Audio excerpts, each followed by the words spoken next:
gemuk badannya. Lalu memakan bentuk yang ada di tepi sungai itu. Kemudian tampak juga 7 ekor lembu yang lain yang keluar dari dalam sungai itu. Buruk bangunnya dan kurus badannya. Lalu berdiri di samping lembu-lembu yang tadi di tepi sungai itu.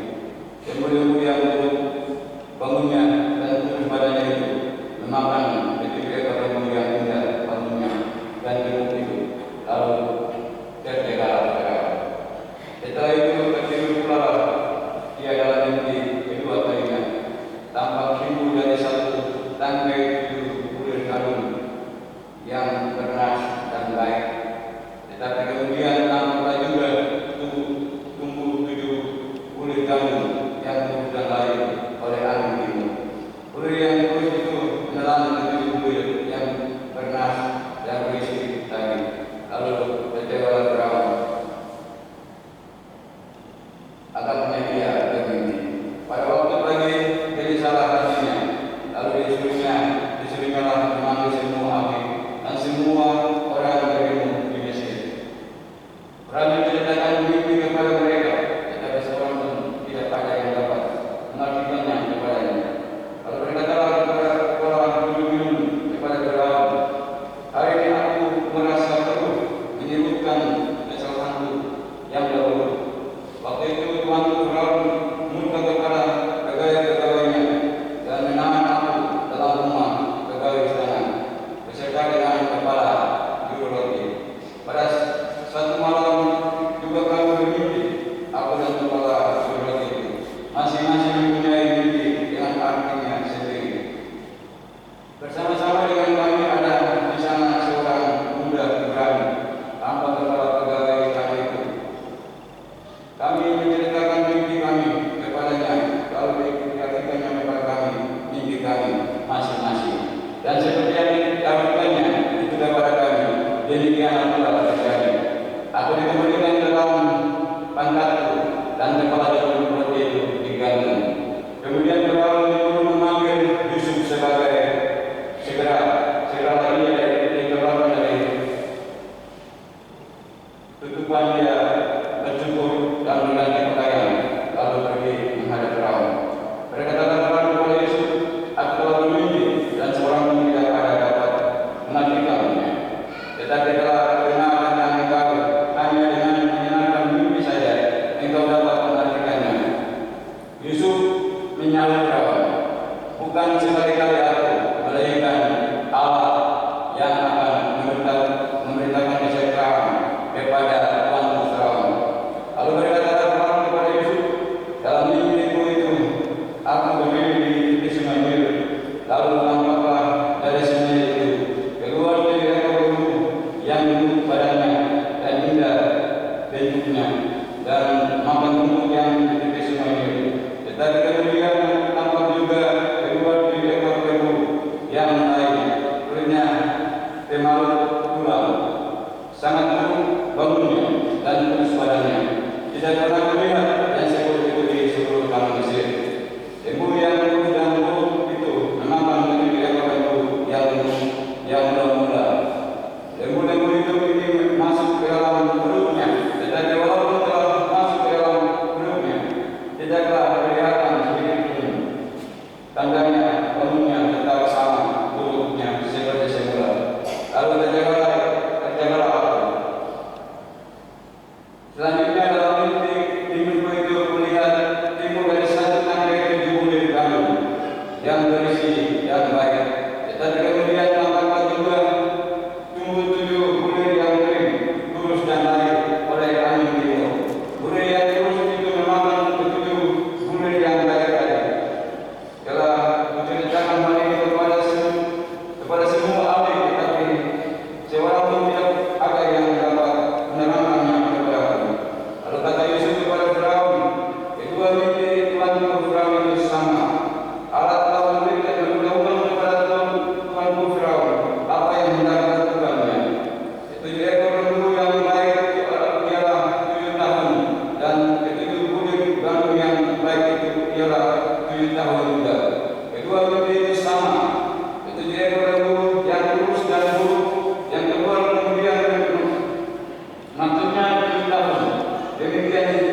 sampai 2 kali mimpi itu diulangi bagi lanjut Firaun.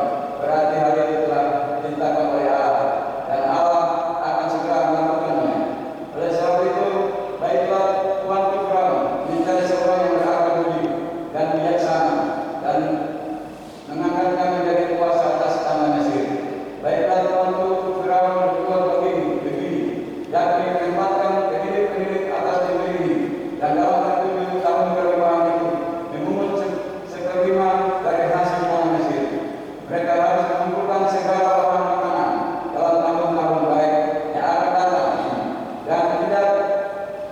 dan di bawah kuasa tuanku Firaun menimbun galuh di kota-kota sebagai bahan makanan serta minumannya. Demikianlah segala bahan makanan itu menjadi persediaan negeri ini dalam 7 tahun kelaparan yang akan terjadi di tanah Mesir, supaya negeri ini jangan binasa karena kelaparan. Yusuf di Mesir sebagai penguasa. Usul ini dipandang baik oleh Firaun dan oleh semua pegawainya. Lalu berkatalah Firaun kepada para pegawainya, "Mungkinkah kita mendapat orang seperti ini, seorang yang penuh dengan roh Allah?" Kata Firaun kepada Yusuf, "Oleh karena Allah telah memberitahukan firman-Nya kepadamu, tidakkah ada orang yang demikian berakal budi dan bijaksana seperti engkau. Engkaulah menjadi kuasa atas tanah, dan kepada pemerintahan seluruh rakyat akan taat. Hanya tak terhilang kelebihan daripadamu." Selanjutnya Firaun berkata kepada Yusuf, "Dengan ini aku melantik engkau menjadi kuasa atas seluruh tanah Mesir." Sesudah itu Firaun menanggalkan cincin meteranya dari jarinya dan mengenakan pada jari Yusuf. Diberikannya kepada Yusuf pakaian daripada kain halus dan digantungnya kalung emas pada lehernya. Lalu Firaun menyuruh menikah Yusuf dalam keretanya yang kedua, dan berserulah orang di hadapan Yusuf. Hormat. Demikianlah Yusuf dilantik oleh Firaun menjadi kuasa atas seluruh tanah Mesir. Berkatalah Firaun kepada Yusuf, "Akulah Firaun, tetapi dengan tidak setahumu seorang pun tidak boleh bergerak di seluruh tanah Mesir." Lalu Firaun menamai Yusuf Sabnat Panai, serta memberikan Asnat anak Potifera imam Fir'aun kepadanya menjadi istrinya. Demikianlah Yusuf muncul sebagai kuasa atas seluruh tanah Mesir. Yusuf berumur 30 tahun ketika dia terhadap Firaun, raja Mesir itu. Maka pergilah Yusuf dari depan Firaun, lalu berkeliling seluruh tanah Mesir. Tanah itu mengeluarkan hasil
sebab kelaparan itu di seluruh bumi. Sampai jadi pembacaan kita Alkitab atau pembacaan firman Tuhan. Berbahagialah semua orang yang mendengar firman Allah. Kita aminkan pembacaan firman Tuhan yang menunjukkan haleluya, haleluya, haleluya.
Inilah yang sementara dijelaskan oleh Yusuf sesuai dengan mimpi yang disampaikan Firaun kepada Yusuf pada waktu itu. Ayatnya ke-8 dijelaskan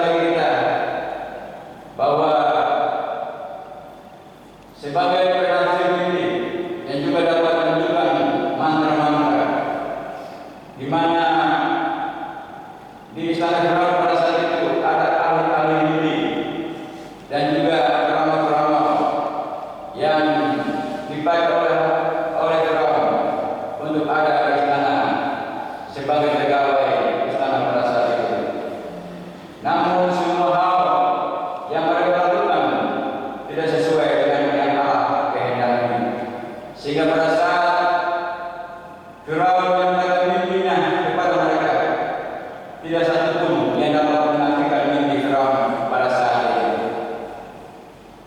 Dan kita ketahui bersama pada saat Musa dan Harun membawa bangsa Israel keluar dari tanah Mesir. Pada saat Harun menempatkan tongkatnya dan tongkatnya berubah menjadi ubah, Firaun juga menyuarakan atau menyuruh para ahli sihir dan orang-orang yang beriman pada saat itu menjadikan tongkat mereka juga ular. Tetapi apa yang terjadi? Ular atau tongkat yang berubah menjadi ular dari Firaun itu menelan semua ular-ular yang berubah oleh para ahli sihir pada saat itu.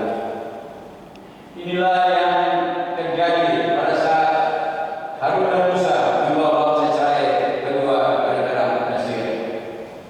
Sehingga dengan demikian ada dua pegawai istana yang pada saat itu dipenjarakan oleh karena kesalahan mereka.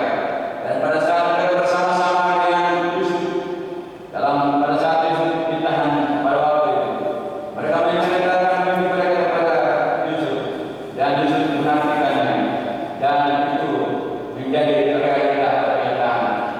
Yang satunya kembali menjabat seperti jabatan semula, sedangkan yang satunya diganti. Sehingga dengan demikian Firaun memerintahkan pegawai-pegawainya untuk memanggil Yusuf pada saat itu. Ayatnya yang ke-9 hingga ayatnya yang ke-15, di mana terjadi keresahan Firaun atas akibat mimpinya dan tidak dijawab oleh ahli sihir tadi, sehingga mereka atau Firaun memerintahkan untuk memanggil Yusuf.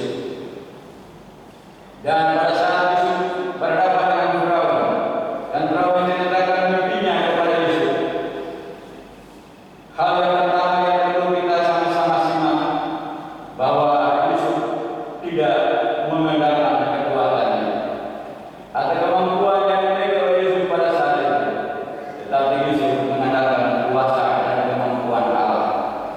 Di mana Yusuf mengatakan kepada Firaun bahwa Allah telah menyatakan kesejahteraan bagi Firaun bersama dengan bangsa Mesir pada saat itu.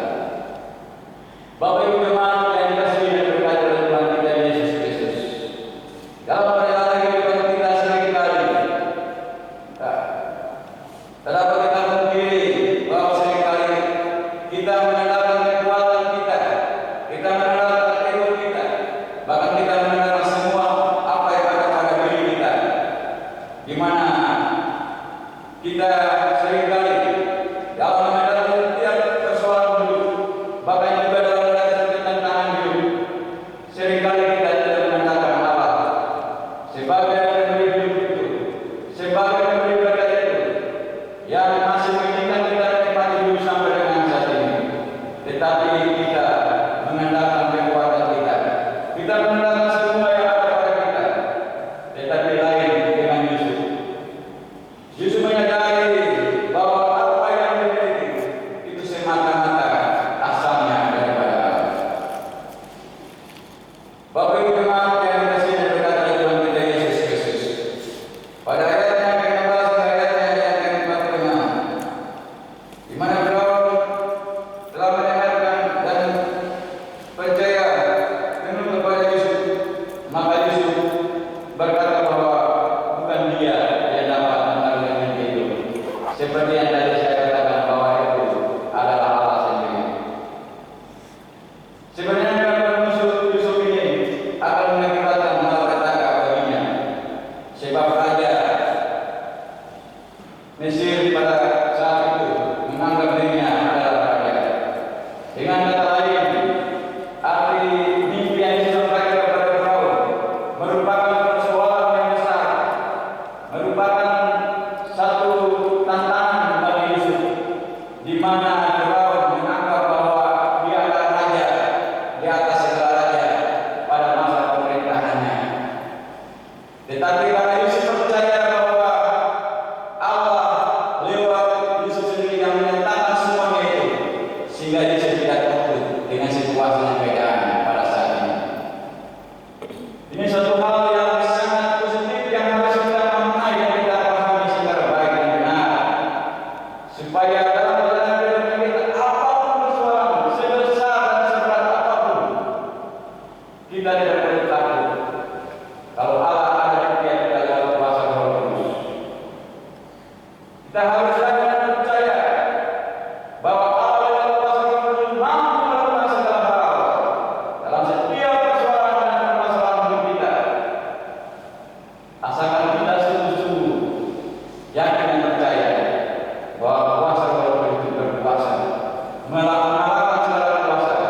dan juga dapat menyelesaikan setiap persoalan kita. Inilah yang dilakukan oleh Yusuf dalam menarikkan mimpinya kepada Firaun, yang merupakan tantangan yang besar bagi Yusuf pada masa itu. Tetapi Yusuf tidak tahu apapun yang akan terjadi bagi Yusuf, Yusuf sudah siap menanggung resiko. Sehingga dengan demikian Yusuf memberikan penjelasan atau solusi atau masukan kepada Firaun untuk Firaun mengangkat seorang yang berakal budi untuk dapat menguasai dan memberikan apa yang menjadi persiapan untuk mengantisipasi segala hal yang akan terjadi pada masa kelimpahan selama 7 tahun dan masa kelaparan atau masa penderitaan selama 7 tahun, sesuai dengan dua mimpi yang disampaikan Firaun kepada Yusuf pada saat itu. Dengan demikian, Firaun sendiri mempunyai inisiatif atau kebijakan untuk mengatakan kepada pegawai sana pada saat itu, dengan kata lain tidak salah kalau Yusuf yang kita percayakan sebagai penguasa untuk menguasai Mesir pada saat itu, karena Firaun pada saat itu sudah dikuasai oleh kuasa Allah Terus, sehingga Firaun mengatakan bahwa Yusuf benar-benar dipenuhi oleh kuasa Roh Allah. Ini suatu hal yang harus kita teladani dan kita contohi dalam hidup kita. Saya percaya, saya yakin, baik saya maupun Bapak Ibu jemaat sekalian pernah mengalami apa yang dialami oleh Yusuf. Pada saat Bapak Ibu dan saya menghadapi satu permasalahan yang sangat urgent dan sangat berat, pada saat kita menghadapkan kuasa Allah lewat Roh Kudus, maka di situ mujizat Allah akan terjadi, dan Allah diperlihatkan lewat tindakan tutur kata kita pada saat kita menyelesaikan atau diperhadapkan persoalan yang berat ataupun ringan. Inilah yang kita lihat dari kisah Yusuf dalam pembacaan kita saat ini. Kejadian 41 pada ayatnya pertama dan terakhir pada ayatnya yang ke-57. Bapak Ibu jemaat yang dikasihi dan diberkati Tuhan kita Yesus Kristus, pada ayatnya yang ke-47 hingga ayatnya yang ke-57, di mana apa yang diartikan Yusuf tentang mimpi Firaun menjadi kenyataan. Kelimpahan selama 7 tahun tidak dapat dipungkiri, berkelimpahan seperti pasir di laut dan tidak dapat dihitung pada saat itu oleh orang-orang atau mereka yang percaya untuk menghitung pada masa kelimpahan itu, sehingga persediaan lumbung garam di setiap kota dapat tersedia, dan pada masa 7 tahun kelaparan atau penderitaan, persediaan di tanah Mesir dapat mencukupi kebutuhan-kebutuhan yang dibutuhkan oleh orang-orang di Mesir pada saat itu. Dan malah bangsa-bangsa di sekitar bangsa Mesir juga mengalami hal yang sama, dan pada saat itu mereka ke Mesir untuk membeli apa yang menjadi kebutuhan mereka untuk keberlangsungan hidup mereka. Bapak Ibu jemaat yang dikasihi dan diberkati oleh Tuhan kita Yesus Kristus, kalau Allah sudah memakai seseorang untuk menyatakan kemuliaan-Nya, maka semua bangsa akan mengagungkan kebesaran kasih dan kuasa Allah lewat kita yang Allah percayakan, seperti yang dilakukan dan diceritakan disampaikan lewat bacaan kita di saat ini. Yusuf pada saat